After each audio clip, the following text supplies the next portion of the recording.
For the average American soldier, the euphoria of Saratoga was short-lived. Not long after that victory, American troops prepared to spend the winter at Valley Forge. Almost everyone has heard of the soldiers of the Revolution being tracked by the blood of their feet on the frozen ground. This is literally true, and the thousandth part of their sufferings has not, nor ever will be told. The conditions at Valley Forge were abysmal. You have the problems of weather, cold, rain, sleet, snow. You have problems of illness and disease that struck down many. You didn't have adequate boots. Many of the men were barefoot. On top of that, you have a lack of food.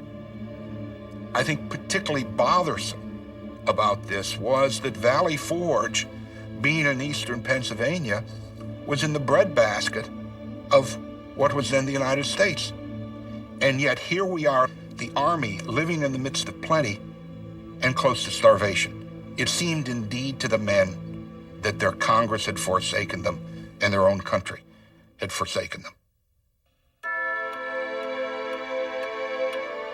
In spite of the hardships, both in battle and in camp, most soldiers remained with the Army.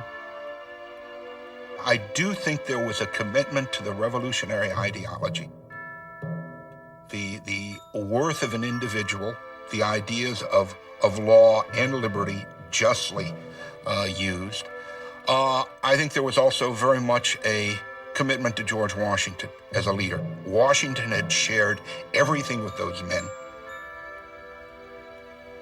I think it's very, very difficult at times to quantify such things as comradeship within an army, the bond between a general and an army.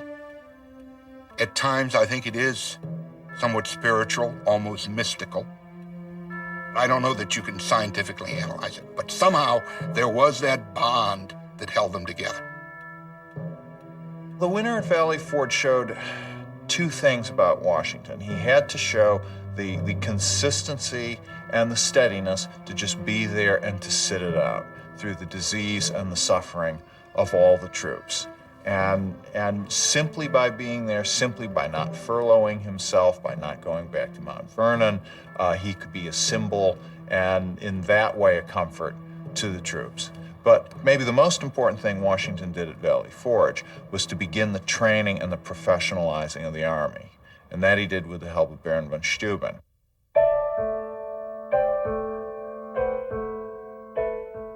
Von Steuben was not really a baron, but he was an officer in the Prussian army, one of the best forces in Europe at the time. At this point, the American Army really did not have a set manual of arms or drill instruction. The English had theirs, the French had theirs, the Germans had theirs, and we had not settled on one at this point. What he did was to dumb it down for the Americans. Simplify that manual of arms and then drill the Americans on it over and over and over and over again.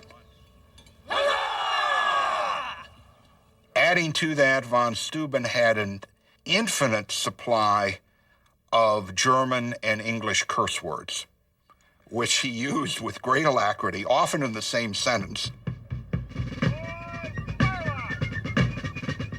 Although the troops, in the words of one soldier, had not a scrap of anything but their ragged shirt flaps to cover their nakedness, von Steuben's drills helped keep their minds off of their misery. And in March of 1778, they were cheered by the news that a treaty of alliance had been signed with France. The long winter was nearly over, and soon the war would begin again. You could see that as they came out of Valley Forge, then in the spring of 1778, and Washington's men meet the British, meet Clint at Monmouth Courthouse in late June of 1778. Clearly, von Steuben's efforts had paid off. And clearly, this army now was becoming an army that could take on the best of the British units and stand toe-to-toe with them.